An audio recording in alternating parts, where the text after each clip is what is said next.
Maranatha, der Herr kommt bald. Maranatha, le Seigneur revient bientôt. Nous nous réjouissons Die Gnade, die Gott uns pour wieder schenkt, la hier grâce zusammen que zu Dieu nous sein. accorde de nouveau Ich d'être möchte ici alle ganz herzlich willkommen rassemblés. Je voudrais heißen, tous vous von nah souhaiter und fern. à tous les bienvenus, Auch de alle loin et de unsere près. Brüder und Schwestern, die mit Tous nos uns frères et nos sœurs qui angeschlossen sont en sind. ligne Wir wünschen et sont avec nous, nous den souhaitons Segen Gottes à tous la ganz bénédiction de besonders Dieu und particulièrement à sind in tous et Erwartung, sommes dass der Herr uns réunis dans auch l'attente dieses Mal que le Seigneur reichlich encore cette fois-ci nous segnen wird. bénira richement. Wir freuen uns, Nous nous dass wir réjouissons wieder de ce que nous im pouvons Hause des de Herrn nouveau zusammenkommen être dürfen, dans la maison um du seinen Seigneur Namen zu loben und zu pour preisen. louer Und et wir exalter beginnen son nom. Et nous gleich commençons mit tout de Lied suite avec Nummer 2. le cantique numéro 2. Sing es mir noch einmal vor. Lied Nummer 2 aus den kleinen Heften. Dans le petit livre de chant, tout message de grâce.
Amen. Ja, wir Oui, singen noch nous chantons dieses encore bekannte Lied, ce Nummer cantique 14, connu, le numéro Regen 14, des Segens soll fallen. pluie de Das bénédiction. brauchen wir alle Nous en im avons besoin Geistlichen, tous dans le domaine dass der spirituel, mächtige Regen que von la oben pluie auf uns puissante alle d'en haut herabfällt. descende sur nous tous. Le numéro 14.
Amen. Schön. Merci. Ja, Oui, es ist ein tiefes Verlangen c'est un désir in den profond wahren Gläubigen dans les... gewesen, Ça a été un désir profond dans les dass vrais wir croyants diesen Regen des Segens de empfangen recevoir möchten. cette pluie Jetzt, wo de wir bénédiction vor dir uns maintenant où nous nous beugen, prosternons devant jetzt, toi, wenn wir rufen maintenant zu où nous dir. t'invoquons. Es muss Il faut eine Tiefe da sein, die qu'il der y ait une Tiefe profondeur zuruft, là qui ein appelle Verlangen la in profondeur, uns, un désir en Ja. nous, oui, wie das Weizenfeld. comme le champ de blé a besoin de la pluie de l'arrière-saison avant la récolte. Die Ähren lassen ja die Köpfe Les hängen. grains se courbent étant mûrs. Bruder Branham Le sagte frère es Branham ja, disait ein Beispiel, dans un exemple, dann beten sie um den Regen. il prie Das pour ist die la letzte pluie. Kraft, die C'est der la dernière Weizen puissance braucht, zu reifen. que Und le diese grain, Kraft von oben, dont le die grain a brauchen wir besoin alle. pour mûrir. Et nous avons besoin tous de cette puissance d'en haut, bien nos frères et sœurs. Et nous voulons aujourd'hui dans la foi et dans la prière nous tenir devant la face de Dieu et prêter l'oreille à ce qu'il a à nous dire. Je voudrais, comme introduction, lire dans 2 Thessaloniciens une parole et après le frère Alfred Borg va prier avec nous. Dans 2 Thessaloniciens, chapitre 2, nous commençons avec le verset 13. 2 Thessaloniciens, chapitre 2, à partir du verset 13.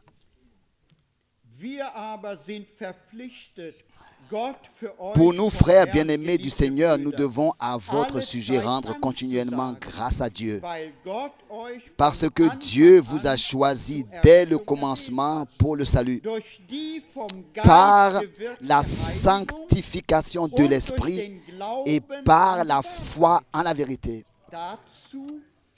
C'est à quoi il vous a appelé par notre évangile, pour que vous possédiez la gloire de notre Seigneur Jésus-Christ. Ainsi donc, frères, demeurez fermes et retenez les instructions que vous avez reçues, soit par notre parole, soit par notre lettre. Que notre Seigneur Jésus-Christ lui-même et Dieu notre Père, qui nous a aimés et qui nous a donné par sa grâce une consolation éternelle et une bonne espérance, console vos cœurs et vous affermisse en toute bonne œuvre et en toute bonne parole. Amen. Que le Seigneur puisse nous l'accorder aujourd'hui. Nous nous levons pour la prière.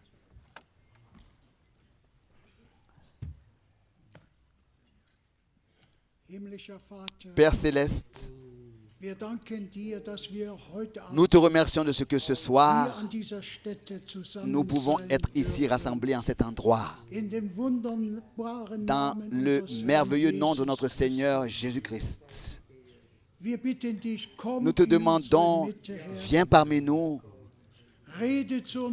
parle à nos cœurs par ta parole. Nous te remercions déjà pour la parole merveilleuse que nous avons entendue comme introduction. Depuis le commencement, Seigneur, tu nous as choisis. Tu nous as choisis dès le commencement pour le salut par la sanctification de l'Esprit et par la foi en la vérité. Et ta parole est la vérité. Nous te remercions et nous louons ton merveilleux nom. Seigneur, agis parmi nous par ta parole, par ton Saint-Esprit. Et s'il y a des maladies et des difficultés parmi nous, interviens, Seigneur, que tu puisses guérir les malades et que tu puisses parmi nous et dans notre vie rendre toutes choses bien. Nous te le demandons. Bénis notre frère. Envoie ta parole ce soir d'une manière puissante pour que nos cœurs tous soient touchés. Nous te remercions pour cela, de ce que tu le feras. Nous te remercions pour tout. Dans le précieux nom du Seigneur Jésus. Amen.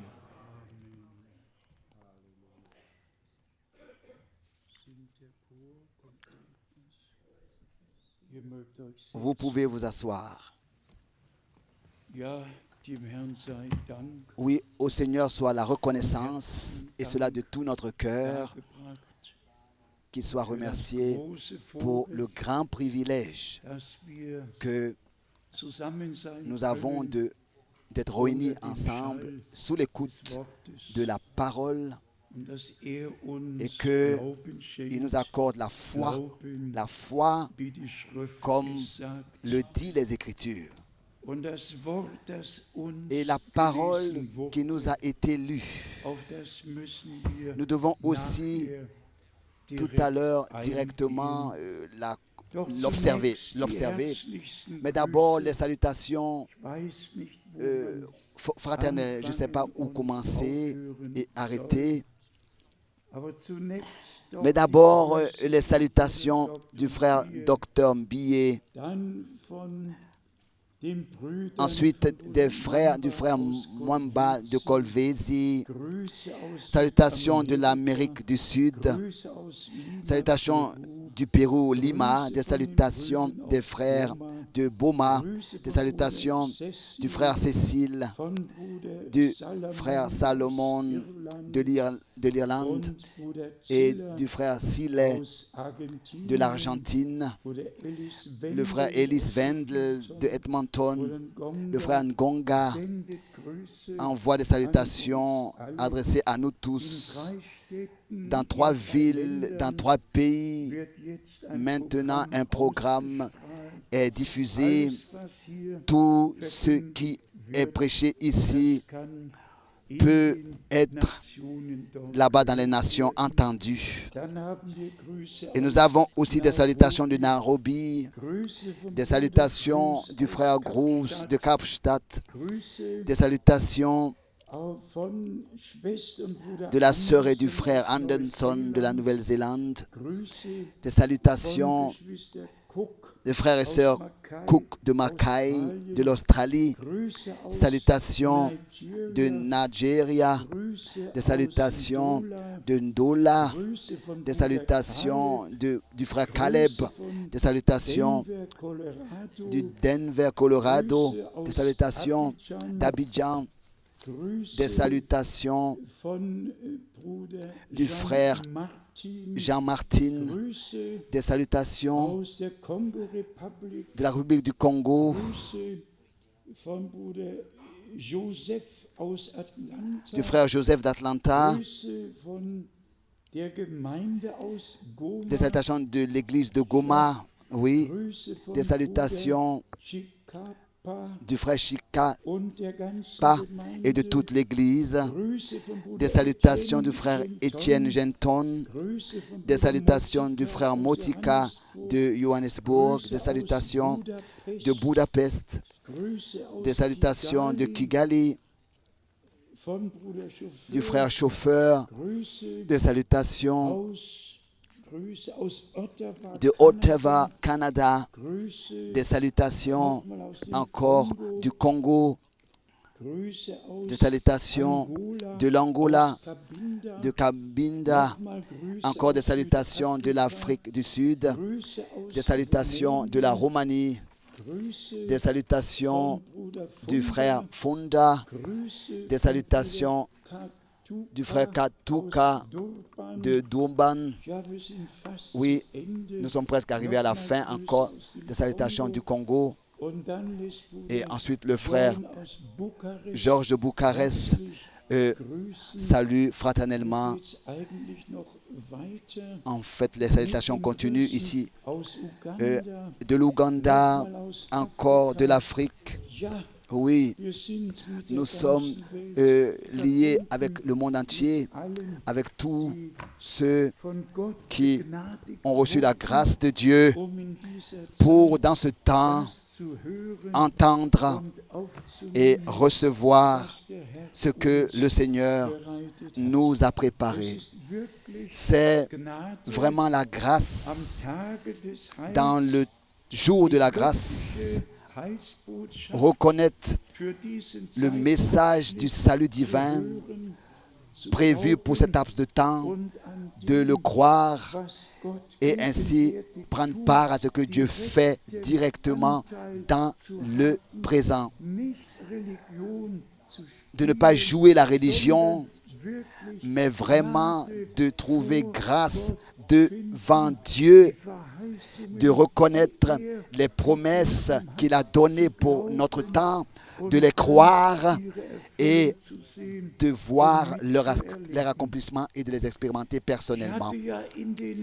Dans les 2 derniers mois, j'avais eu dans les différents week-ends le grand privilège ici et là d'être, que ce soit à Bruxelles, que ce soit à Paris, que ce soit Prague, que ce soit Bratislava, et ensuite maintenant aussi la Turquie. C'est vraiment merveilleux de voir de ses propres yeux ce que Dieu fait dans le présent. Nous ne pouvons pas entrer dans les détails, mais ça nous pouvons le dire. Dieu a partout ses serviteurs qui distribuent la nourriture. Il a partout son peuple à qui une table richement garnie est tendue et que vraiment tous peuvent se nourrir, se fortifier de la manne fraîche, la parole révélée, la consommer. Et alors que nous avons aussi entendu que les pays voisins ont été inclus jusqu'à même l'Afghanistan et de l'autre côté de la Géorgie, de la Géorgie, où notre frère, il n'y a pas longtemps, il y a quelques mois, et de là-bas était ici, et il y a à peu près 200 qui veulent se laisser baptiser bibliquement seulement en Géorgie. Et le frère Schmitt et le frère, ou bien alors le frère Golia peuvent bien parler de ce que Dieu fait dans ces régions, que ce soit au Ouzbékistan ou alors dans d'autres régions. Nous sommes reconnaissants à Dieu pour les différentes langues qu'il nous a données en cet endroit, pour que nous puissions transmettre ce que Dieu nous a confié.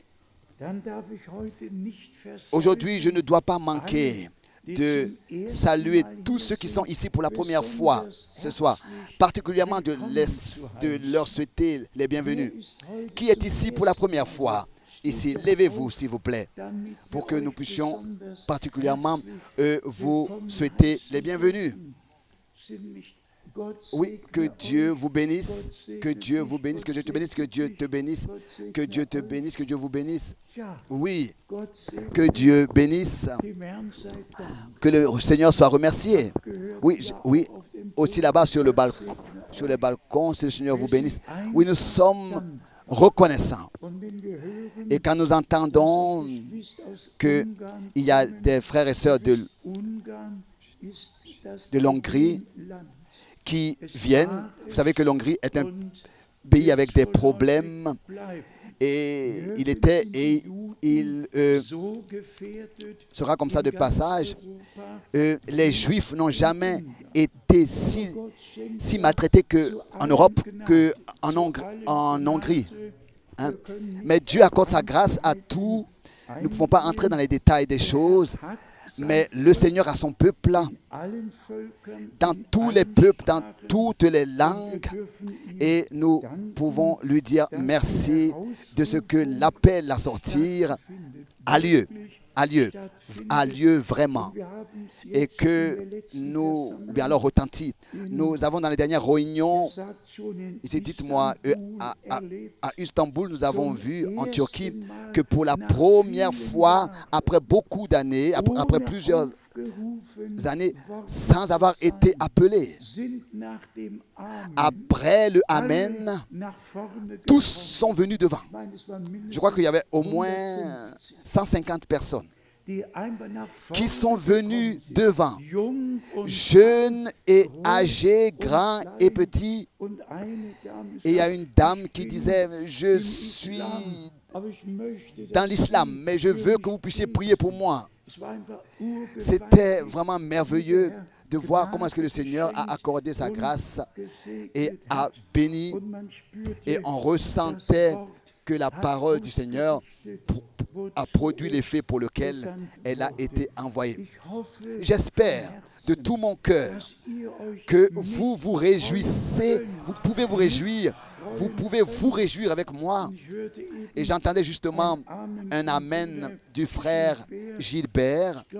Je crois que nous, à Paris, nous avons eu à peu près 2000 personnes qui ont été rassemblées pour écouter la parole de Dieu.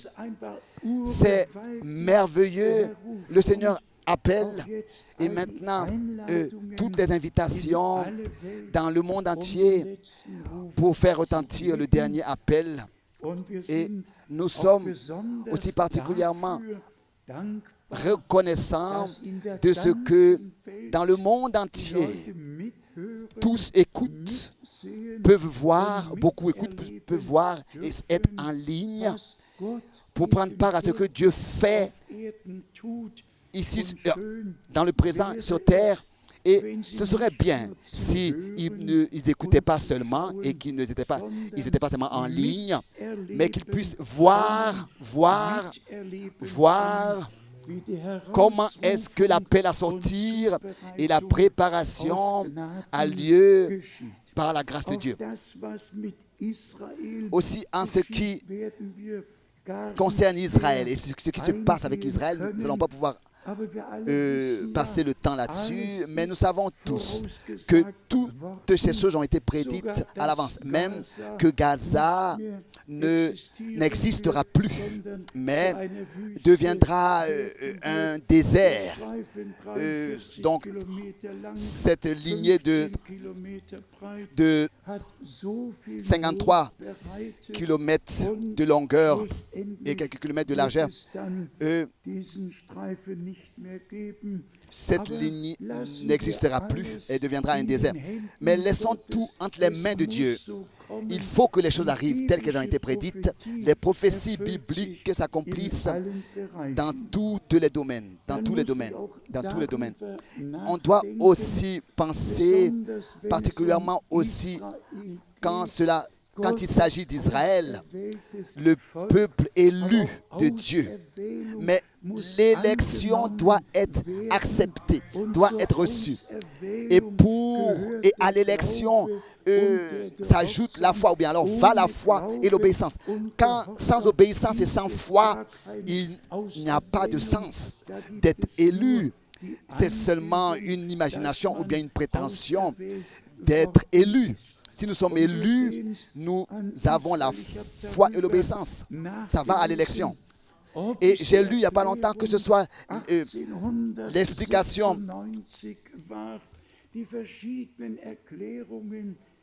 que ce soit en 1896, les différentes déclarations qui ont été faites dans le déroulement des années, que ce soit en 1917, où Belfous, le ministre des Affaires étrangères en Grande-Bretagne, a fait cette déclaration que le peuple d'Israël a une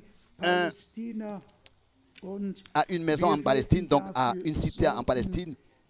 Et nous allons faire en sorte que cela s'accomplira, c'est ce qu'il a dit. Et toutes ces explications aussi durant toutes les différentes années et âges. Et il y a aussi le 14 mai 1948, alors que l'État d'Israël a été déclaré par Ben Gurion. Et alors déjà c'est accompli cette parole, quand vous verrez que le figuier devient tendre. Alors déjà toutes ces promesses se sont accomplies concernant Israël, que Dieu ajoutera à son peuple le reste. et les fera sortir de tous les peuples, les langues et les nations et les rassemblera. Nous avons, n'est-ce pas, les Saintes Écritures que nous n'avons pas seulement pour les lire, mais pour voir l'introduction dans le dessein du salut de notre Dieu, avec tous ceux qui croient le Seigneur, qui lui font confiance et qui vraiment reçoivent chaque parole et prennent au sérieux chaque parole telle qu'elle est écrite et demeurent dans la parole telle qu'elle est écrite. Et bien sûr, nous voyons aussi ce qui se passe au Vatican. Nous avons, n'est-ce pas, suivi toute la visite en Israël du pape et ensuite les deux personnalités qui sont allées au Vatican. Nous avons observé tout cela, nous avons vu et entendu ce qui a été fait, ce qui a été dit.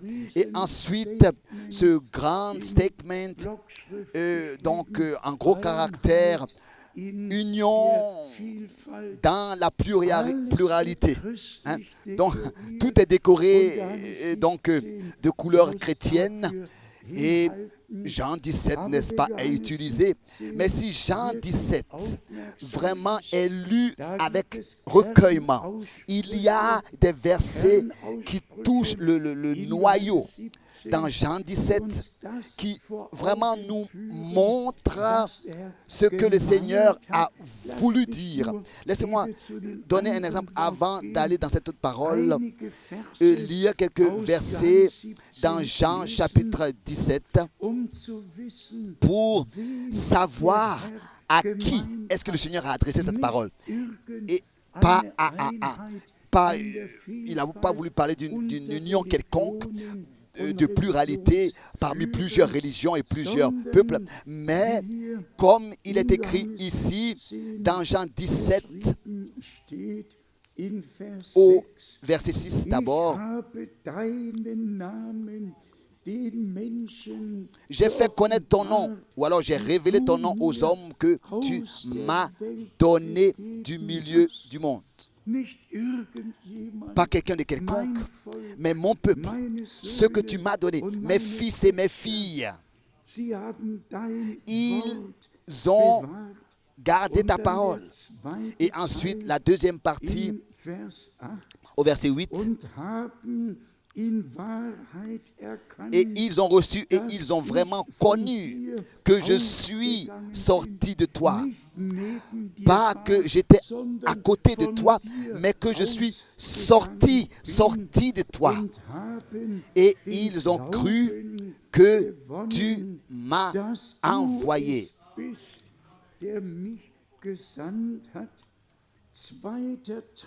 La deuxième partie du verset 11. Père Saint, garde dans ton nom ce que tu m'as donné, afin qu'ils soient un comme nous. Le verset 14. Je leur ai donné ta parole, et le monde les a haïs, parce qu'ils ne sont pas du monde, comme moi, je ne suis pas du monde. D'abord, il dit, je leur ai révélé ton nom, fait connaître ton nom, et ensuite, je leur ai donné ta parole. Et sa parole est devenue une lumière sur notre sentier. Ensuite, au verset 17, sanctifie-les dans ta parole, ou bien par ta parole est la vérité. Alléluia, amen. Ensuite, au verset 18, comme tu m'as envoyé dans le monde, je les ai aussi envoyés dans le monde. Ensuite, le verset 19, et je me sanctifie moi-même pour eux, afin qu'eux aussi soient sanctifiés par la vérité. Ensuite, le verset 23,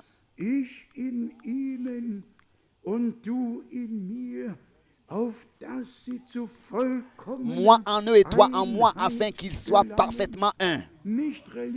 Pas de la religion, pas une union dans la pluralité, mais moi en eux et toi en moi, afin qu'ils soient parfaitement un.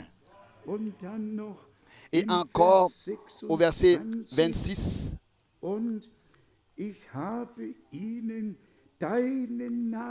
verset 26, je leur ai fait connaître ton nom et je le leur ferai connaître.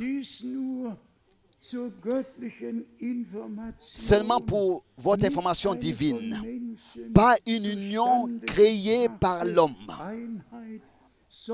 mais le peuple de Dieu est uni en Jésus-Christ, notre Seigneur, en tant qu'un peuple, par un seul esprit baptisé pour former un seul corps, abreuvé.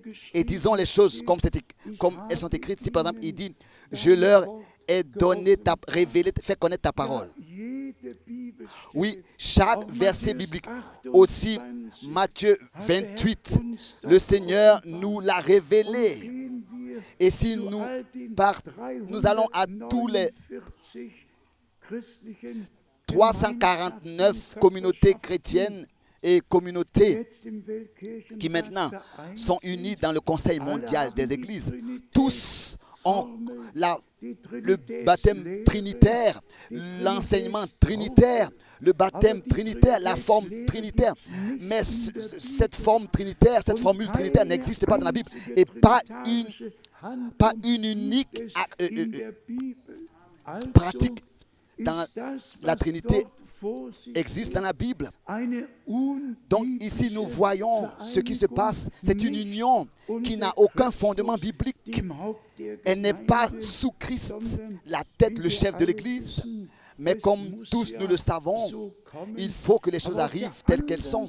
Mais de l'autre côté, d'un autre côté, nous comprenons, n'est-ce pas, le sérieux de l'heure, où il est dit, vous, mon peuple, sortez du milieu d'eux, séparez-vous, ne touchez à rien d'impur. Alors, je vous agréerai. Et alors s'accomplit. Alors vous serez mes fils et mes filles. Et je serai votre Dieu.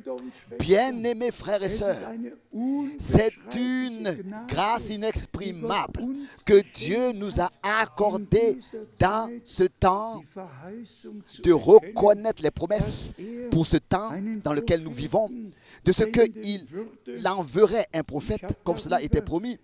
Et j'ai pensé aussi à cela du 11 juin 1933.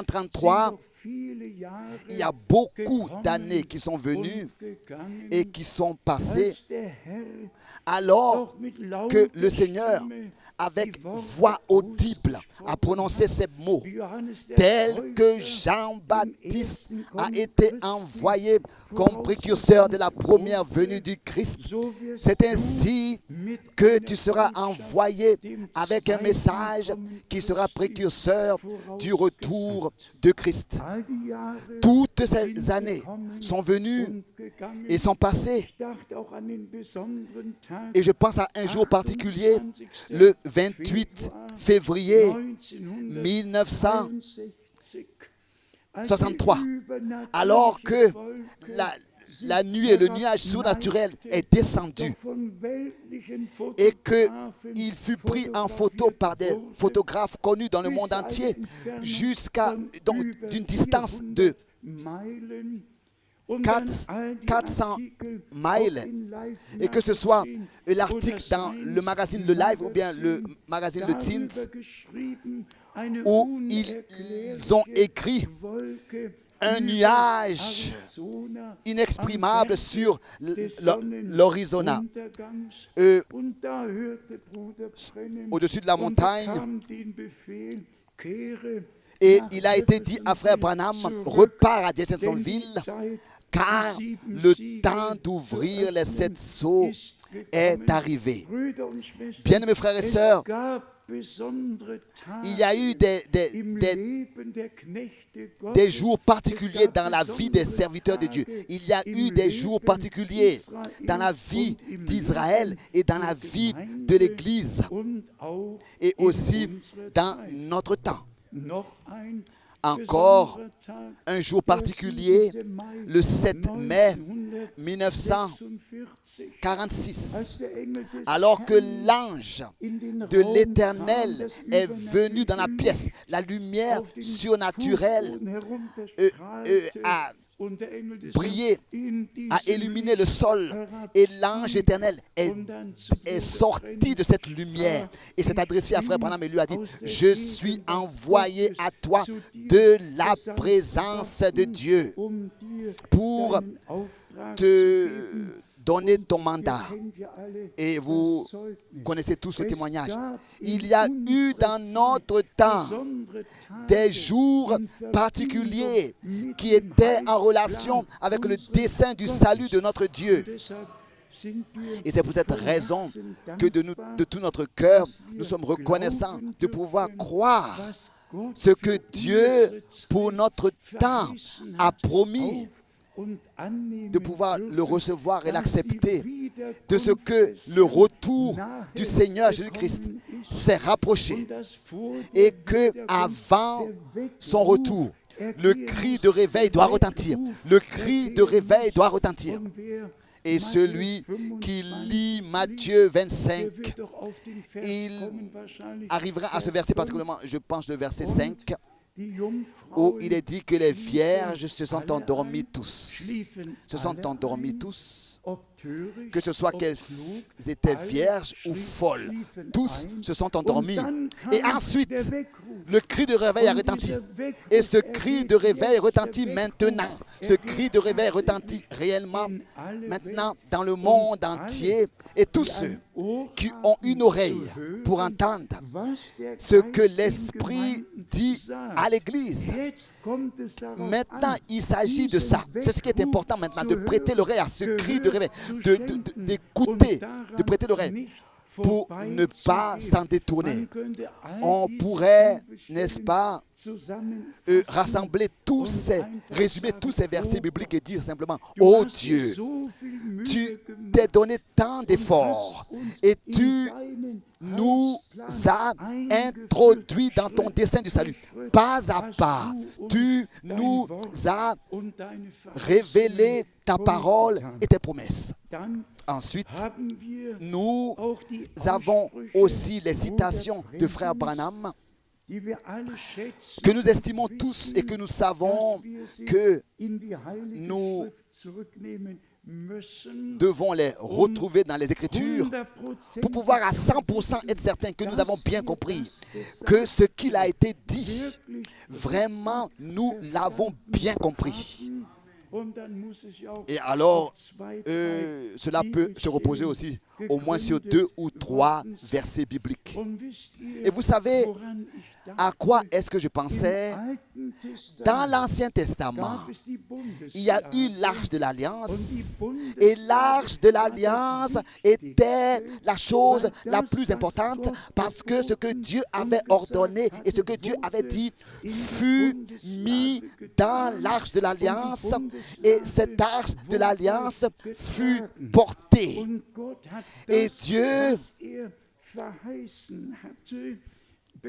a confirmé ce qu'il avait promis par sa grâce. Et de la même manière, c'est ce qui se passe maintenant dans notre temps, pas à l'extérieur de la parole, de croire des choses.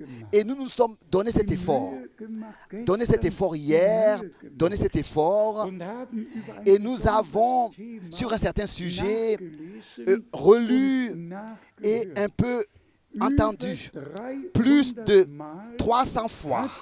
Frère Branham a utilisé cette expression Urim, Tumim. Vous savez ce que c'est? Je me suis lu tous ces versets bibliques écrits, Exode 25, Exode, et ensuite le chapitre 28 et Lévitique, 1 Samuel 21, Jérémie. Je me suis écrit tous ces versets bibliques où il est parlé du Urim Tumim dans l'Ancien Testament. Et vous savez ce que c'était? J'ai apporté cela avec moi. Le Urim Tumim était la lumière et le droit. La lumière et la justice et le droit. Ce n'était pas seulement l'arche de l'Alliance. Ce n'était pas seulement l'arche de l'Alliance. Mais Dieu le Seigneur, d'une manière surnaturelle, a confirmé par la lumière et par le droit. Si par exemple, si quelqu'un venait et racontait un songe, ou bien alors disait quelque chose avec une révélation, si ce qu'il disait était vrai, alors la lumière, et cela d'une manière surnaturelle, a rendu témoignage venant du pectoral que Aaron portait, car les sacrificateurs portaient le pectoral sur leur poitrine. Ils ne pouvaient pas apparaître devant le peuple de Dieu sans avoir porté le pectoral. Et c'est ainsi que frère pendant plus de 300 fois. Et pour nous, le pectoral, c'est la lumière et le droit. Pour nous, le pectoral, c'est la Bible, la parole de Dieu, c'est notre pectoral. Et la Bible doit confirmer tout ce que nous croyons, tout ce que nous disons. Tel que Dieu, dans l'Ancien Testament, d'une manière surnaturelle, a rendu témoignage de tout ce qui était vrai ou pas vrai. En ce que la lumière brillait. Si la lumière là, ne brillait pas, si la lumière ne brillait pas, ça voulait dire que ce qui a été dit n'est pas vrai. Et personne n'avait besoin d'écouter cette personne. Et de la même manière, comme il a été dit, par frère Branham, la signification, au plus de 300 fois, il a parlé du Urim et Tumim, plus de 300 fois, lumière et droit.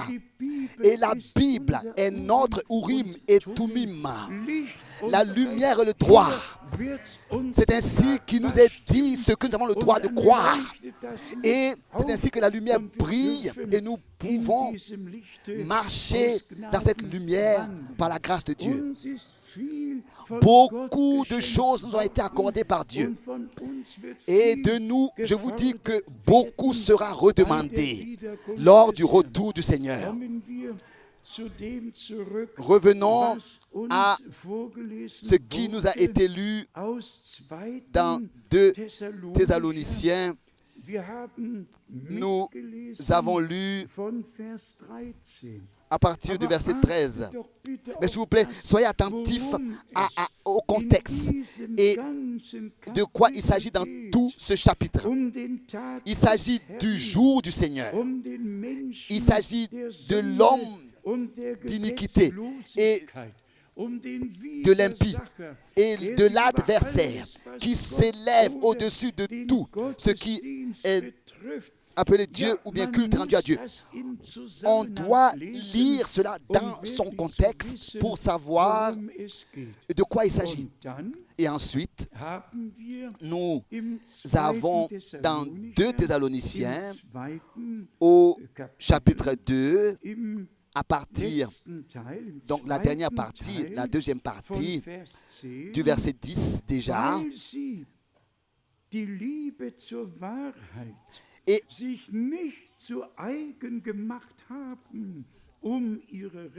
parce qu'ils n'ont pas reçu l'amour de la vérité. Et donc il lit la deuxième partie du verset 10. L'amour de la vérité pour être sauvé. Aussi donc, parce qu'ils n'ont pas aimé la parole, l'amour pour la vérité. Ils n'ont pas laissé le Seigneur leur parler. Ils n'ont pas respecté sa parole. Ils n'ont pas reçu sa parole. Ils n'ont pas cru sa parole. Aussi, donc, c'est pour cette raison que Dieu leur envoie une puissance d'égarement pour qu'ils croient aux mensonges. Bien-aimés frères et sœurs, c'est vraiment important. Dieu nous a accordé la lumière et il a séparé la lumière des ténèbres. Il a séparé la lumière du mensonge. Et c'est pour cette raison que c'est très important pour nous. Tous les autres peuvent marcher dans leur propre chemin, croire ce qu'ils veulent croire, croire ce qu'ils croient. Mais pour nous, nous qui sommes revenus à la parole originale, nous croyons de tout notre cœur ce que les Écritures déclarent et tel que les Écritures le déclarent. Ensuite suit le verset 12, s'ajoute le verset 12, afin que tous ceux qui n'ont pas cru à la vérité, mais qui ont pris plaisir à l'injustice, soient condamnés.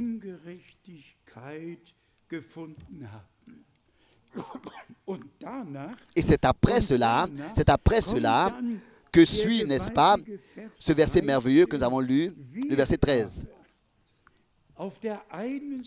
Pour nous, d'un côté d'abord, tous ceux qui n'ont pas reçu la vérité, qui n'ont pas eu l'amour pour la vérité, qui ont même pris plaisir à l'injustice, soient condamnés.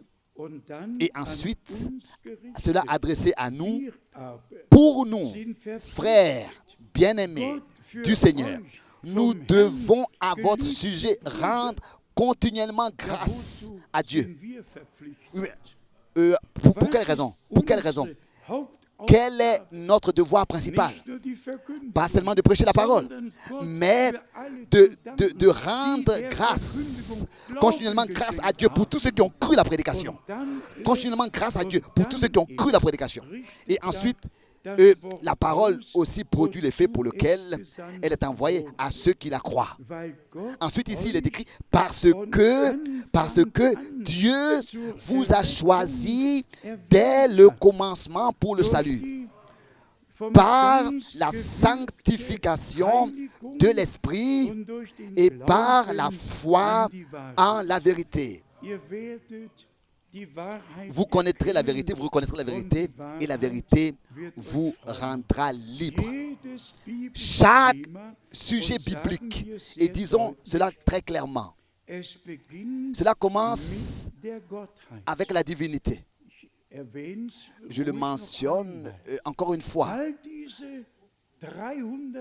Tous ces 349 communautés ont seulement pris le premier paragraphe ils ont seulement le premier paragraphe en commun dans leur confusion de foi. Mais tous les autres se diffèrent et encore une fois se diffèrent. Mais ils ont en commun seulement le premier paragraphe dans leur provision de foi. Mais la foi en la Trinité et la foi au baptême trinitaire, ces deux choses-là, ils l'ont tous en commun sans considérer où et qui est-ce qu'ils sont. Ils ont tous ces deux points en commun. Et c'est justement ces deux points-là, c'est justement les plus importants. Nous devons savoir que Jésus-Christ est Dieu lui-même, manifesté dans la chair, justifié en esprit, prêché parmi les nations, reçu dans la gloire. Bien sûr, dans son humanité, il devait être tout. Il devait être l'agneau de Dieu. Il devait devenir médiateur, avocat. Il devait être tout en tous pour tous. Mais quand la fin viendra, Dieu sera de nouveau toute chose en tout. Mais je le mentionne seulement que ces choses fondamentales-là, ils les ont tous en commun. Et cette base-là qu'ils ont en commun n'est pas vraie. Elle est fondée sur du sable mouvant, pas sur la révélation de Jésus-Christ. On peut même se décorer de versets bibliques de la tête aux pieds. Cela restera toujours un mensonge malgré la décoration de versets bibliques. C'est pour cette raison qu'on doit dire quelle grâce de croire comme nos frères ont cru dans l'église primitive. Et ça, c'était aussi le message. Et ça, c'est le message de l'heure. De revenir au commencement. De repartir, de revenir à l'enseignement des apôtres. De revenir au fondement original. De revenir, et encore une fois, de revenir. Et c'est pour cette raison que nous sommes de tout notre cœur reconnaissants à Dieu de ce que nous avons eu la grâce de reconnaître l'heure de la visitation divine dans notre temps et de savoir que c'est Dieu qui l'avait promis, disant « Je vous envoie le prophète Élie avant que le jour terrible et redoutable de l'Éternel vienne. » Et il l'a accompli. Pour quelle raison? Pour quelle raison? Pour ramener le cœur des enfants de Dieu à la foi des pères. Des pères. Ça, c'est l'objectif, c'est la promesse. C'est pour cette raison que nous devons revenir à la parole. Aucune révélation qui vient de Dieu est à l'extérieur des Écritures. Tout ce qui vient de Dieu reste dans le cadre des Écritures. Et la semaine dernière, je me suis encore donné cet effort. Et dans les deux dernières lettres scolaires, j'ai encore relu ce qui a été écrit parce que beaucoup de frères disent qu'ils croient le message et ils ont malgré tout les 7 tonnerres comme enseignement qui sont tous différents. Je crois qu'il y a à peu près 9 révélations, bien interprétations des 7 tonnerres. Mais ici, je me suis encore une fois relu, ou bien j'ai écrit dans la lettre circulaire de mars 2013.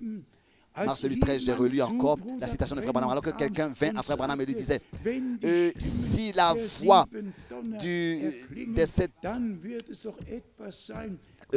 tonnerres retentit, ce sera quelque chose qui n'est pas écrit dans la Bible. Et vous pouvez tous relire ce paragraphe de la lettre circulaire de mars 2013, mais je lis encore 2-3 phrases. Citation. Les 7 sceaux ont révélé ce que c'est que les 7 tonnerres. Et ici, il faut qu'il soit dit, comme souvent je l'ai fait, que directement alors que Frère Branham vint à cette montagne, il y a eu 7 détonations puissantes qui ont retenti. Et toute la région a tremblé. C'est peut-être raison que Frère Branham toujours de nouveau faisait mention de cette détonation-là. Et il dit encore, c'est toujours la parole. C'est toujours la parole. Et les 7 sceaux ont donné la révélation sur ce que c'était. C'est toujours la parole. Vous ne devez jamais aller au-delà de ce qui est écrit. L'Esprit de Dieu restera toujours dans le cadre de la parole. Il ne sortira jamais des Écritures. Il ne sortira jamais des Écritures. Ce sera toujours, si ça vient de Dieu, l'Esprit de Dieu, lui, reste toujours avec sa parole. Il demeure toujours avec les Écritures. Cela est à lire à la page 17 en allemand, la lettre circulaire de mars 2013. Pourquoi est-ce que nous devons toujours répéter ces choses? Et je vais maintenant encore le dire à la racine, parce qu'il y a beaucoup de doctrines, d'enseignements qui ne sont pas bibliques et qui sont à l'extérieur du message et qui prennent leur cours. Ce sont des vents qui soufflent. Avez-vous entendu? Pas à l'intérieur du message. Toutes ces interprétations sont à l'extérieur du message. À l'intérieur du message, il n'y a que la parole de Dieu qui a le mot à dire. À l'extérieur du message, ce sont seulement... donc à l'intérieur du message est valable seulement ce que le Seigneur a dit dans sa parole. Et pas une unique interprétation. Mais le ainsi dit le Seigneur de sa sainte et précieuse parole écrite. Qui dit Amen à cela? Amen. Bien sûr. Bien sûr. C'est ainsi que c'est.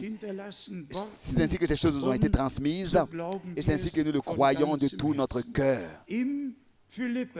Dans l'épître aux Philippiens, l'homme de Dieu a encore écrit pour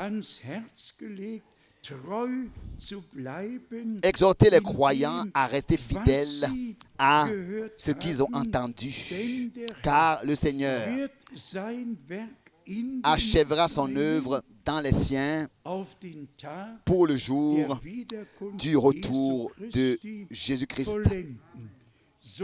C'est ainsi que c'est écrit dans Philippiens, le premier chapitre, au verset 6. Philippiens chapitre 1, verset 6. Je suis persuadé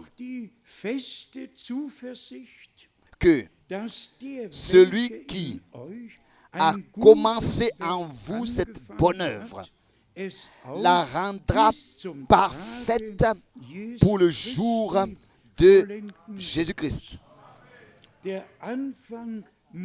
Le commencement doit être mais réel. Dieu doit avoir vraiment commencé son œuvre en nous. Et quand je pense à tous nos jeunes, nos enfants, nos jeunes, et aussi à tous ceux qui n'ont pas encore expérimenté une expérience du salut, sur qui l'Esprit de Dieu n'est pas encore venu pour les conduire à la repentance, car c'est ainsi que c'est écrit. Reconnaissez que l'Esprit de Dieu vous conduit à la repentance. Nous devons prêcher la repentance. Repentez-vous.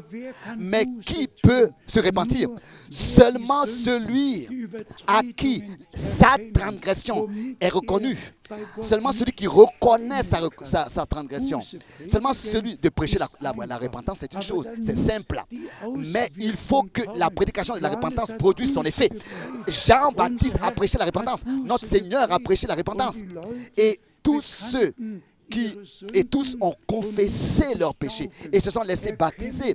Reconnaissez que l'Esprit de Dieu vous conduit à la repentance. Bien-aimés frères et sœurs, nous ne voulons pas que aucun de ceux qui maintenant écoutent la parole reste, mais que tous puissent appartenir aux vierges sages et par l'Esprit de Dieu être convaincus de ce qui ne pourra pas se tenir devant Dieu et qu'ils puissent s'en repentir et apporter cela au Seigneur et recevoir l'expérience de leur salut et leur conviction du salut. Dire, aussi vrai que le soleil brille, moi pécheur, j'ai expérimenté le pardon de mes péchés. Bien mes frères et sœurs, un homme qui vraiment a expérimenté le pardon de ses péchés, il peut crier de joie et exalter le Seigneur de tout son cœur. On n'a pas besoin de demander à quelqu'un, voudriez-vous s'il vous plaît prier? Non, non, la louange jaillit comme une source et va au trône de Dieu par reconnaissance pour ce que le Seigneur a fait. Donc, en cet endroit, ce n'est pas seulement le message qui est prêché. En cet endroit, tout le conseil, le dessein du salut de notre Dieu est prêché. Et c'est vraiment, déjà dans la première prédication, ça a été ainsi. Repentez-vous et que chacun de vous se laisse baptiser. Le baptême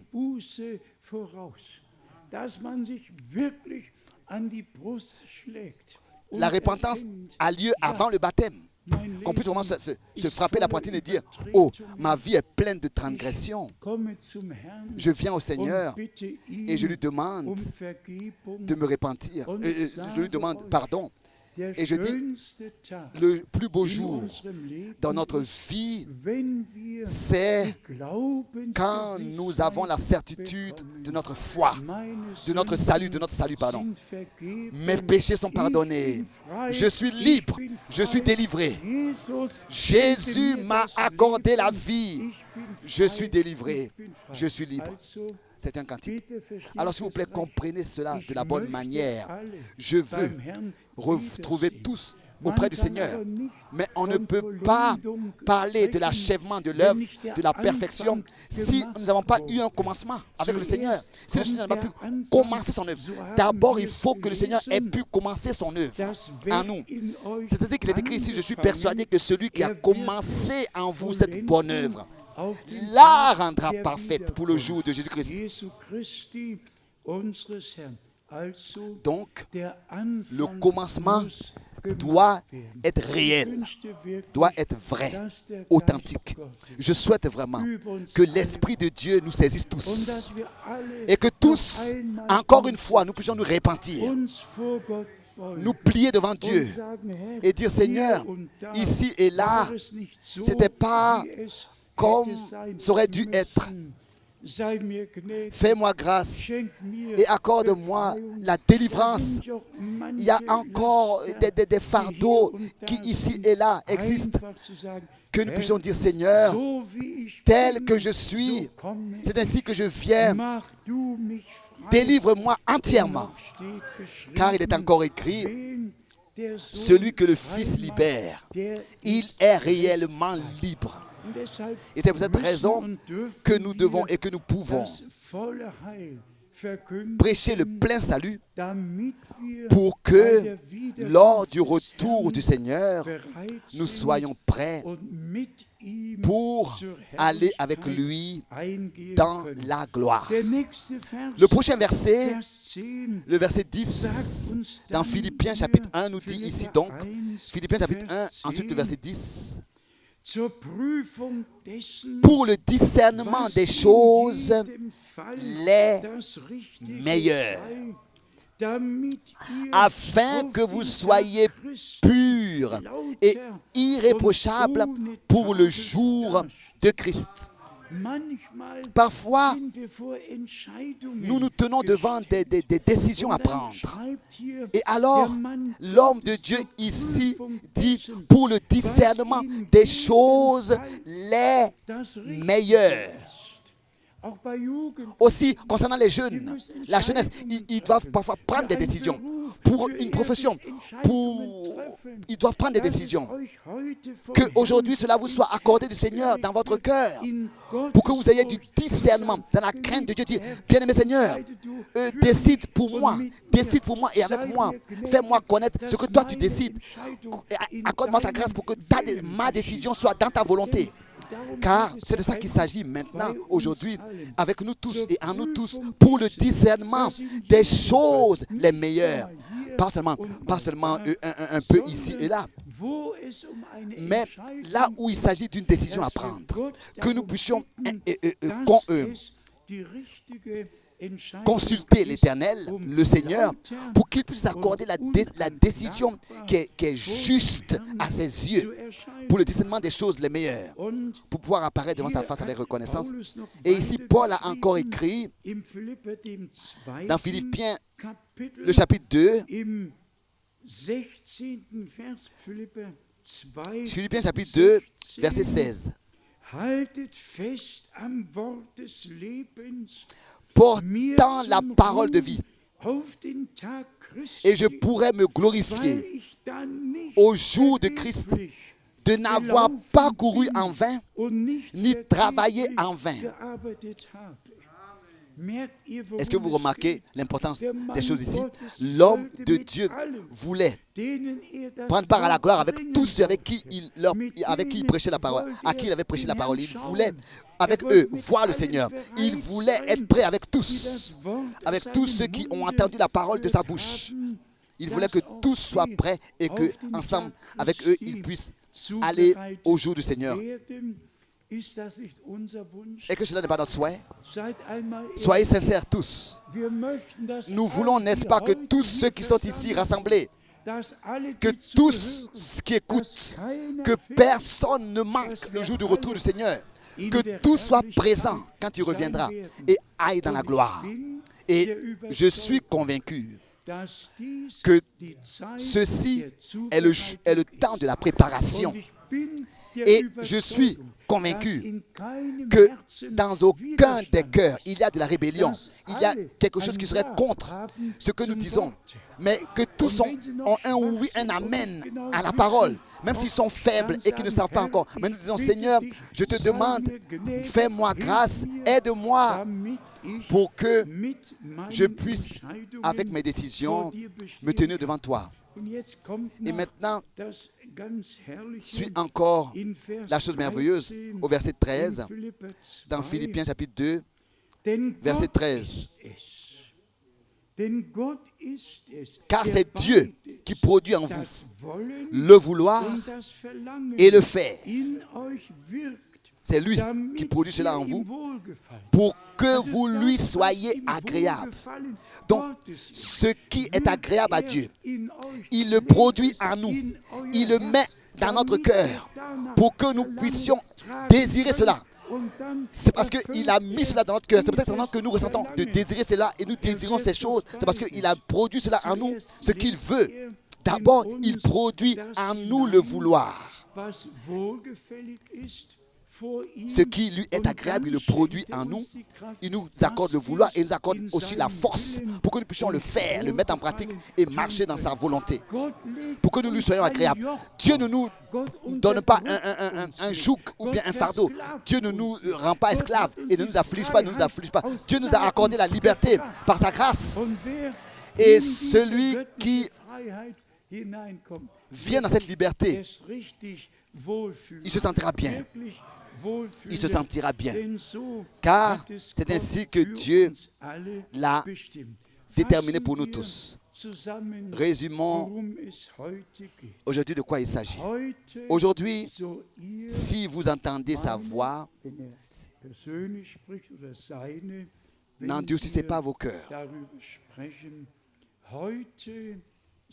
Aujourd'hui, si vous entendez sa voix, n'endurcissez pas vos cœurs. Je ne crois pas que des hommes viennent de la Roumanie, de la Suède, ou bien du fin fond de la France et de l'Italie, viennent jusqu'ici, entreprendre 1650 km. Seulement parce qu'ils ont trop d'argent à dépenser, ou bien alors ils ne savent pas quoi faire. Non. Je crois que c'est parce que Dieu a produit en eux le vouloir, le désir d'écouter la parole de Dieu. Et c'est ainsi que c'est écrit. Il enverra une faim et une soif d'écouter sa parole.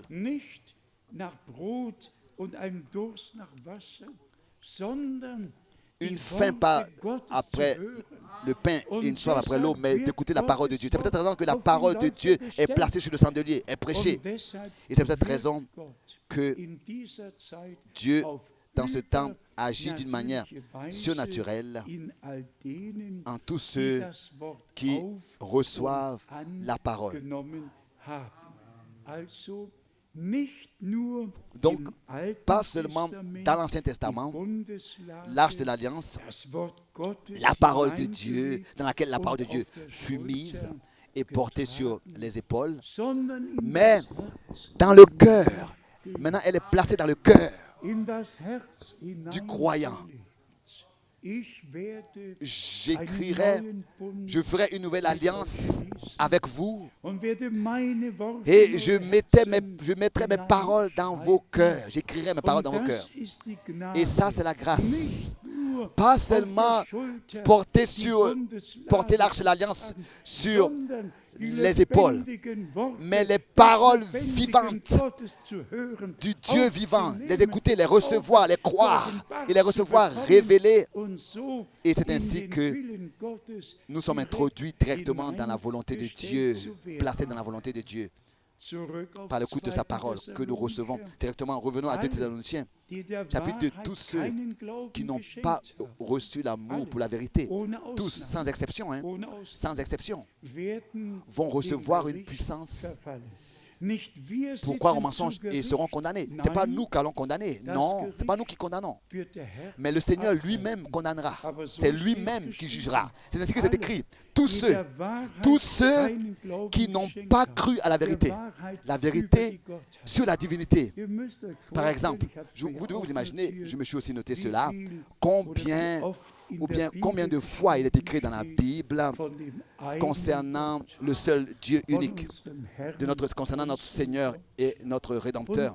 Et ensuite, seulement parce qu'ils ont haï les Juifs et qu'ils les ont désignés de meurtre, d'avoir mis à mort Christ, etc. Et qu'ils ont inventé la Trinité. Mais cette Trinité-là, elle vient en fait du paganisme, elle vient des païens. J'aimerais bien vous montrer ce livre avec tous les Trinités au pluriel qui existaient. Des Trinités ont existé déjà. Et ensuite, les gens là, des églises, là, au commencement du IVe siècle, ont formulé, ont inventé cette Trinité-là parce qu'ils voulaient faire mal aux Juifs.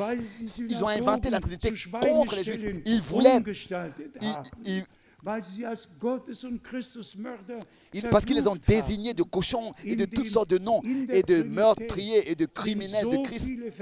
Dans la Trinité, il y a tellement de malédictions qui ont été prononcées contre les Juifs.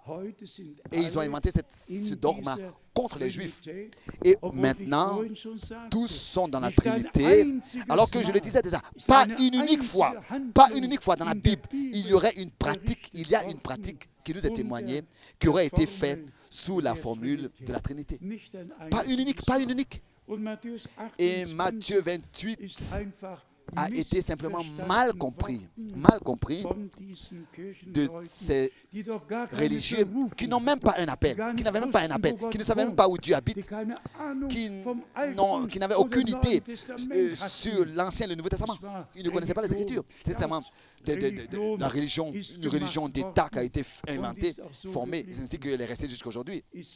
Elle est restée jusqu'à aujourd'hui, jusqu'à nos jours.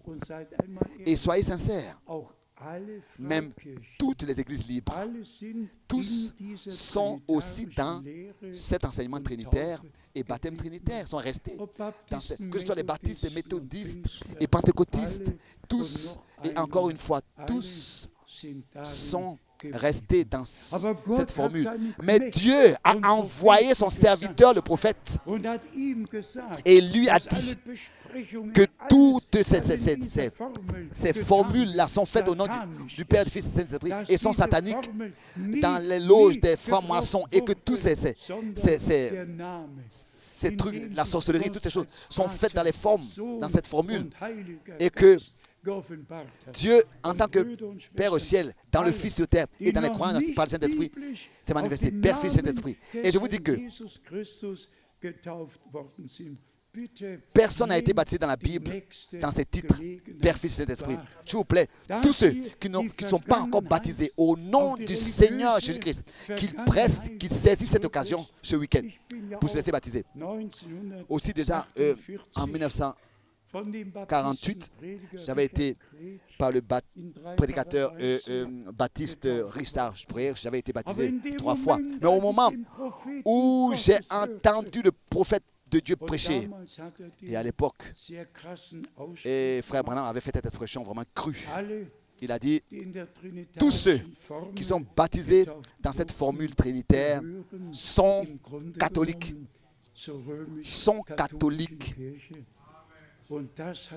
Et cela m'a effrayé. Le frère Alfred Borg, Helmut Frank, et beaucoup sont encore ici. Tous nous sommes rapidement nous sommes allés au fleuve, rapidement, tout de suite. Et chacun, nous sommes baptisés l'un l'autre. Nous sommes baptisés l'un l'autre, bibliquement, au nom du Seigneur Jésus-Christ.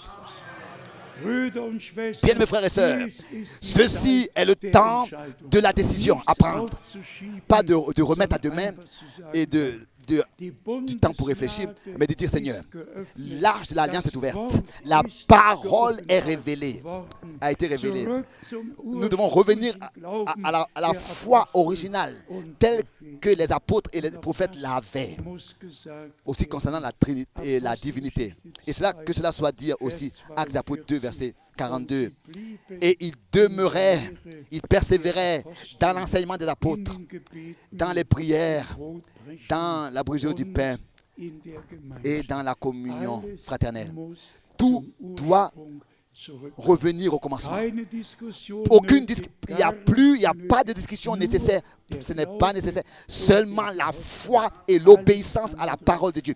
Tout le reste, Dieu lui-même le fera avec nous et aussi par nous et accomplira toutes les promesses, car elles sont oui et amen.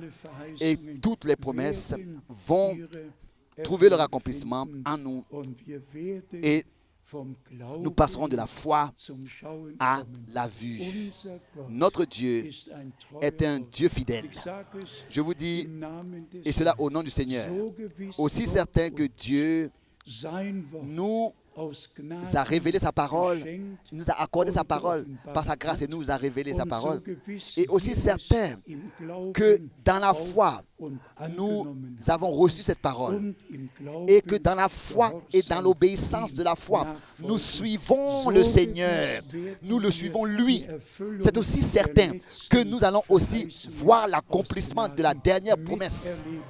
Dans notre temps, ce que Dieu a commencé, il l'achèvera. Ça, c'est certain.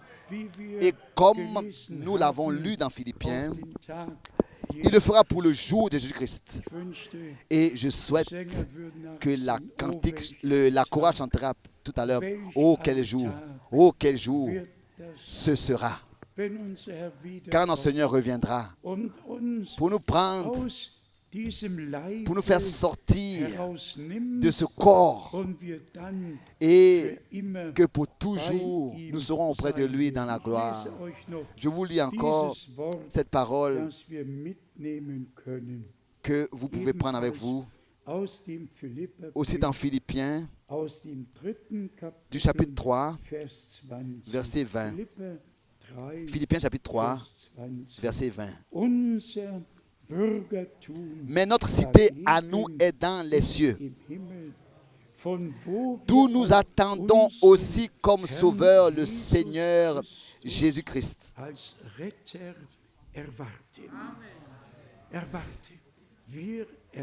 Nous attendons notre Sauveur, notre Seigneur Jésus-Christ. Au verset 21. Qui transformera le corps de notre humiliation en le rendant semblable au corps de sa gloire par le pouvoir qu'il a de s'assujettir toutes choses.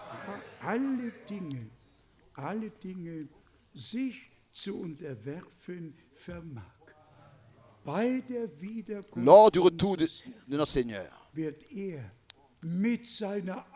avec son pouvoir, il prononcera une parole.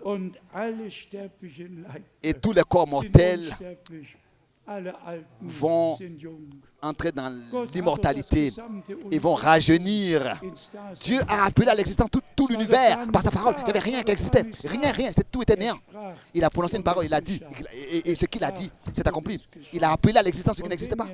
Et quand il reviendra, il appellera à l'existence ce qu'il veut manifester. Et nous sortirons, nous serons transformés à son image et nous irons à sa rencontre dans la gloire. Il n'y aura plus de maladie, il n'y aura plus de vieillesse, il n'y aura plus de douleur. Les choses anciennes seront passées pour toujours. Tout, aussi le corps, sera nouveau. Comme il est écrit ici, nous serons rendus semblables au corps de sa gloire. Lui est devenu semblable à nous pour que nous puissions devenir semblables à lui. Alors tous nous dirons, mort, où est ton aiguillon? Enfer, où est ta victoire? Gloire à Dieu qui nous a accordé la victoire par Jésus-Christ, notre Seigneur. Tout est lié à la réalité. Dieu a envoyé le message et nous avons entendu le dernier appel. Nous sommes sortis et ça, ce sont des heures de préparation et de tout notre cœur. Croire, être obéissant au Seigneur, croire le Seigneur, lui obéir et ainsi nous préparer dans la pratique. Car je vous dis encore une fois, s'il vous plaît, ayez un amen dans votre cœur à chaque parole de Dieu. À chaque parole de Dieu. Qu'il n'y ait aucune résistance, que vous ne ressentez aucune résistance ou bien contradiction dans votre cœur. Mais que vous soyez d'accord avec tout ce que les Écritures déclarent. Croyez comme dit les Écritures. Et vous les verrez vous s'accomplir dans votre vie. À lui, notre Dieu, qui s'est donné tant d'efforts, tant d'efforts pour parler avec nous. Et nous sommes aujourd'hui ici, rassemblés de l'Est et de l'Ouest, du Nord et du Sud, parce que Dieu nous a appelés et nous a déterminés à ce que le dernier message atteigne les extrémités de la terre. Que tous soient bénis du lever du soleil jusqu'à son coucher et du coucher de son coucher jusqu'à son lever, de tous les continents, dans tous les peuples, les langues et les nations. Ceci est le plus beau âge, le plus beau temps dans toute l'histoire du salut. Et Dieu nous a donné ce privilège de reconnaître et de voir toutes ces choses de nos propres yeux et d'avoir part à cela. Il achèvera merveilleusement son œuvre pour le jour de son retour avec nous. En nous tous, avec nous tous. À lui soit l'honneur dans toute l'éternité. Amen. Levons-nous. Je ne sais pas si la chorale pourrait aujourd'hui chanter un cantique. Chantons encore maintenant, si cela peut être ainsi, le premier cantique qui vient de chœur, pardon, dans le livret, il vient de l'Est et de l'Ouest, il vient du Sud et du Nord. Chantons. Oui. Et la chorale vient maintenant. Venez tous devant.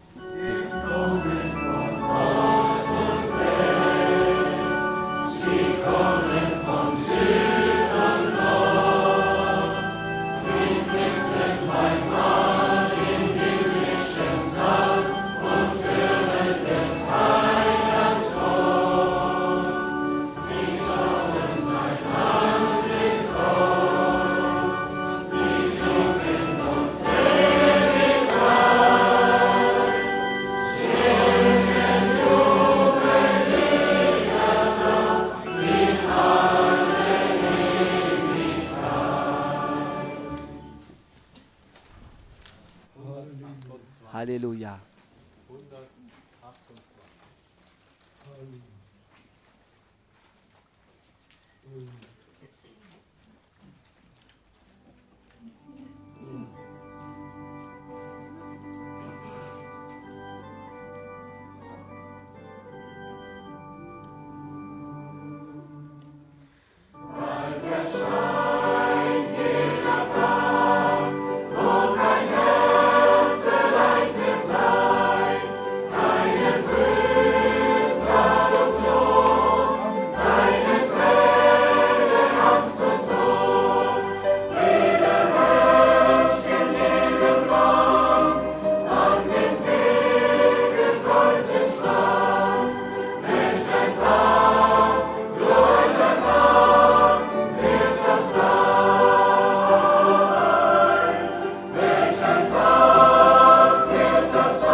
Amen. Singt uns doch die erste Strophe im Chorus noch ein. Chantez encore le premier strophe et le refrain.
Amen.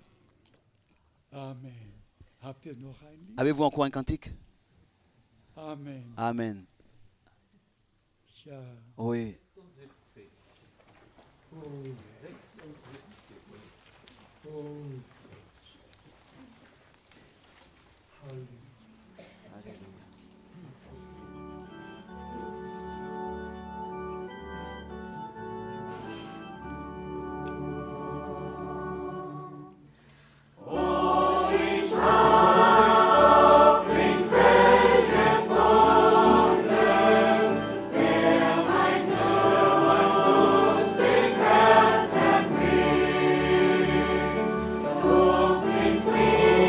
Friedensfeld.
Amen. Amen. Amen. Jetzt werden wir Maintenant, heute noch einsingen, vous voulez encore chanter un cantique? nicht? Non? Ja, ich wollte jetzt eigentlich alle nach vorne Je voulais en fait appeler rufen, tous devant die maintenant, ihr Leben qui dem Herrn weihen veulent möchten. consacrer leur vie au Seigneur. Und danke, danke euch, Merci, merci, on vous danke remercie. den Sängern, Merci. danke den Sängern, La ihr chorale, Lieben, les chantres, bien aimés, es bewegt einfach mein cela Herz. touche mon cœur.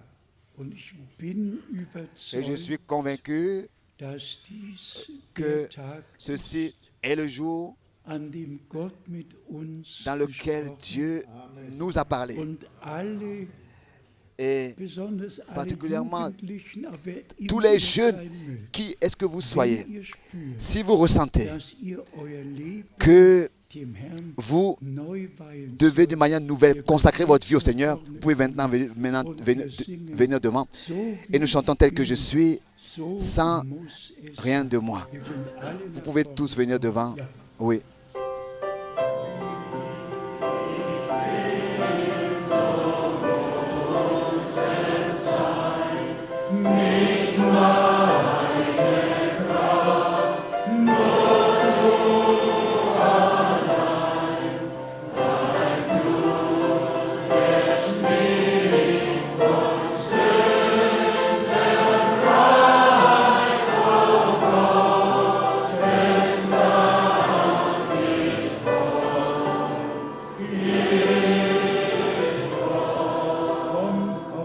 Venez, venez.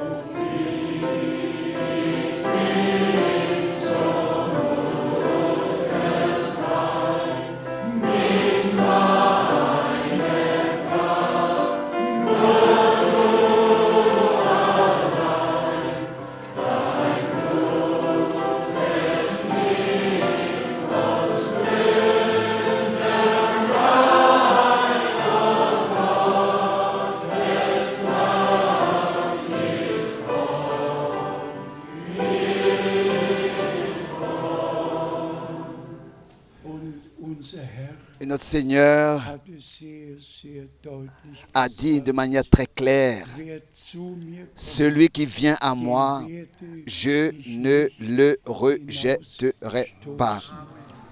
Er hat laut gerufen, Il a dit à haute voix, venez à moi vous tous qui êtes fatigués und beladen et chargés. seid. Ich will euch Je Ruhe vous geben donnerai du für repos eure Seele. pour vos âmes. Genauso steht De la même manière, il est écrit dans l'évangile de Jean, im ersten au Kapitel, premier chapitre, viele tous ceux aber qui aufnahmen, l'ont reçu, denen gab il leur a donné le pouvoir de devenir enfants de Dieu, denen, tous die ceux an seinen qui croient Namen en son nom. Und ihr glaubt von Et vous croyez de tout votre cœur. unser Herr Notre Seigneur, hat am Kreuz auf Golgatha sur la croix à Golgotha, sein Blut vergossen. a donné son sang, Und sa es vie, erfüllte sich. et cela s'est accompli. Gott war in Dieu était en Christus Christ et und a réconcilié le monde versöhnte die Welt avec mit sich lui-même, indem all unsere Übertretungen, en alles pardonnant von uns toutes nos péchés, nos iniquités, nos transgressions. Gottes gelegt hat. Elles ont été portées par l'agneau de Dieu. Voici l'agneau de Dieu Welches der Welt Sünde qui ôte le péché du monde. Und dann ging in Erfüllung, Et ainsi c'est und accompli. wenn eure Sünden Et si vos péchés blutrot sont wären, noirs comme le so croix sie moisi, ils deviendront schneeweiß blancs werden. comme la neige. Und wenn sie ist wie Scharlach, soll sie wie Wolle sein. Bitte, S'il vous plaît, bitte glaubet, croyez aujourd'hui. glaubet von Croyez de tout votre cœur dass dies der Tag que ceci est le jour den der Herr que le für Seigneur jeden von euch a fait pour chacun de vous. gemacht hat. Und alle, die zu ihm Et kamen, tous ceux qui vinrent à die lui, hat auf und il les a angenommen tous reçus. und hat gesagt, deine Et il a dit, Sünden tes péchés sind dir te sont vergeben. pardonnés. Gehe hin Repars und sündige et ne pêche plus. nicht mehr. Glaubet jetzt, Croyez maintenant. glaubet jetzt. Croyez maintenant. Gott war in Christus, Dieu était en Christ hat die Welt mit sich et a réconcilié le monde avec lui-même. die Schuld a porté nos fautes et nos péchés, porté tous nos péchés. Voici l'agneau de Dieu. Je pourrais citer beaucoup de versets bibliques. Chantons encore, tel que je suis, sans rien de moi.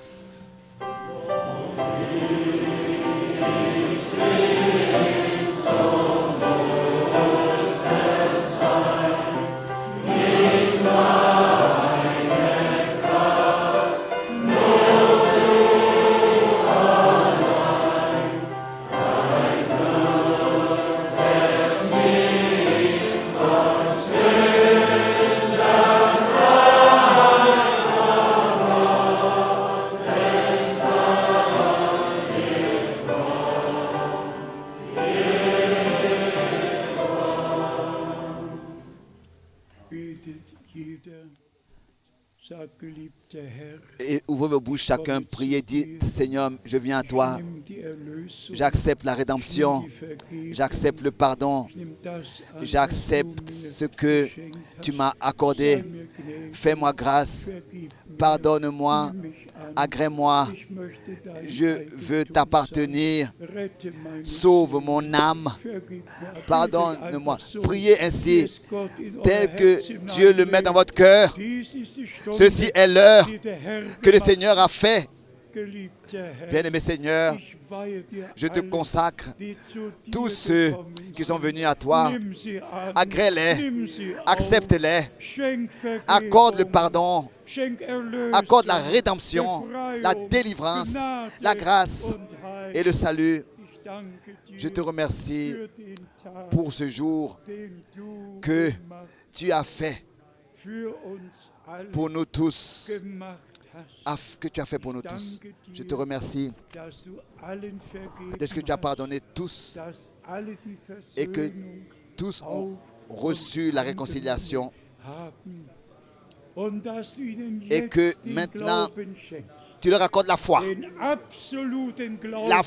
absolue au plein pardon, à la pleine réconciliation, et qu'il n'y a rien qui serait resté qui ne serait pas pardonné, mais que la lettre de condamnation est déchirée et tous sont libres par ta grâce, rachetés, pardonnés, ils ont reçu le pardon.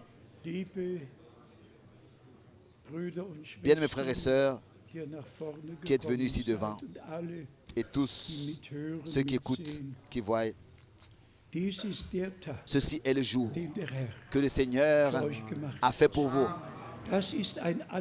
C'est un commencement, c'est un nouveau commencement. Et à partir de maintenant, le Seigneur vous conduira à aller de l'avant jusqu'à que tous nous atteignions le but et que nous passions de la foi à la vue. Vous êtes consacrés à Dieu le Seigneur, rachetés complètement, délivrés complètement et consacrés à Dieu. Disons encore ce que notre Seigneur a dit: celui qui vient à moi, je ne le rejetterai pas. Il nous a agréés et acceptés. Vous pouvez le croire? Dites Amen. Amen. De tout votre cœur, dites Amen. Dites Amen de tout votre cœur. Frère Schmidt vient et remercie encore avec nous. Grand Dieu, nous regardons à toi ensemble en cet endroit, à cette heure, dans ta présence, Seigneur. Tu as fait retentir l'appel, Seigneur Jésus. Et tu as dit: ne touchez à rien d'impur. Nous te remercions de ce que ta parole d'aujourd'hui encore est la même et qu'elle ne revient pas sans effet. Ainsi que nous te remercions en tant qu'Église, nous venons avec nos enfants à toi, que tu nous as accordé, et nous nous incluons tous devant ta face. touche chaque cœur, comme ça a été déjà dit. À cet instant, maintenant, vous êtes consacrés à Dieu, vous avez été délivrés. Accorde la grâce qu'ils puissent croire cela et donne-leur d'aller de l'avant sur le chemin. Je te remercie. Bénis, Seigneur Jésus, de la plénitude de ta grâce et accompagne-les. Éloigne tout ce qui n'est pas de toi de leur vie.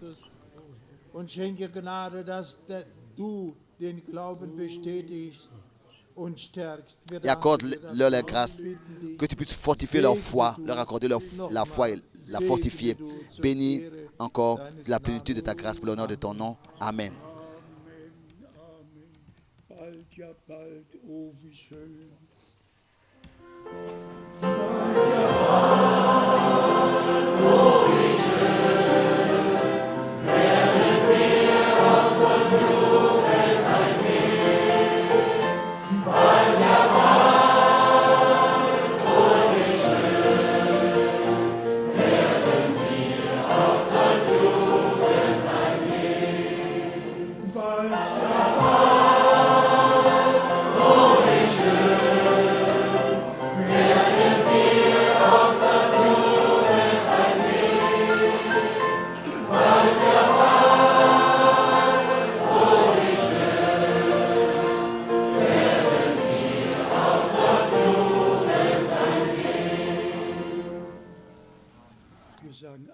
Nous disons tous Amen à cela.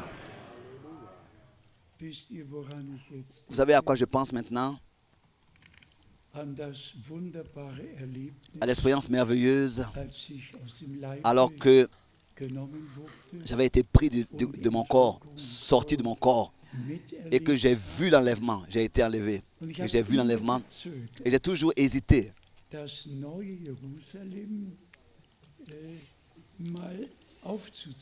de dessiner la nouvelle Jérusalem. Et je vais vous dire aussi pourquoi. Parce qu'il est écrit, la longueur et la largeur et la hauteur sont pareilles. Mais quand maintenant j'ai entendu Frère Branham prêcher, je me suis noté la date de la prédication, il disait que la nouvelle Jérusalem n'est pas un cube, n'est pas un cube. Peut-être que je n'aurais pas dû le dire, sinon vous allez vous faire des pensées, n'est-ce pas? Mais c'est vraiment quelque chose de glorieux et majesté. Pas comme une pyramide, pas de pointe en haut, mais ça descend et complètement à la fin, ça comme une courbe, comme un pavillon. Mais tout est pareil. La hauteur est pareille, la largeur est pareille et la longueur est pareille. Mais vraiment comme un pavillon. Pas une pyramide avec la pointe en haut, mais vraiment majestueux. Je l'ai vu de mes yeux, comment elle est descendue. Je l'ai vu descendre. Et ce qui est merveilleux, c'est que tous, nous serons présents. Je ne peux pas, sans vous être enlevé. Je ne peux pas être enlevé sans vous. Élie peut être enlevé, Enoch peut être enlevé, mais pas moi. Moi, je vais être enlevé avec vous. Avec vous. Amen. Cela aura lieu d'après notre foi.